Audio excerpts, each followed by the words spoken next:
Azizlar, mana Shahrixon deyilganda hamma biladigan bir makon bor Andijonda. Shahrixonda yana bir akamiz bor.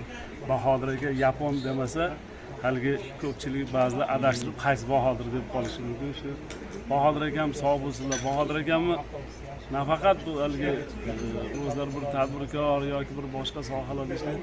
Bu kishi adabiyotda, san'atda hozir keyingi paytlarda o'zlari xohlab qolamagan holatda shu a'zosi bo'lib qoldilar desak ham bo'laveradi aka. Ayniqsa san'at ahlini shu respublikamizda, ayniqsa vodiy chekka qishloqlarda haligi o'zini bir yaxshi san'atini namoyish qila olmay yurgan san'atkorlarni qidirib topib shunaqa ishlarni ham qilayotganlar aka. Boshingiz omon bo'lsin, sog' bo'ling. Endi Bahodir akam to'y qilsangiz qiziq aloqa borda, hamma san'atkorlar aytilsa necha kun, bir 3 kun bo'larmikin, qanaqa navbatlar bo'larkin san'atkorlarga degan bir qiziq anaqamiz ham bor aka. Iloyim to'ylarni qiling.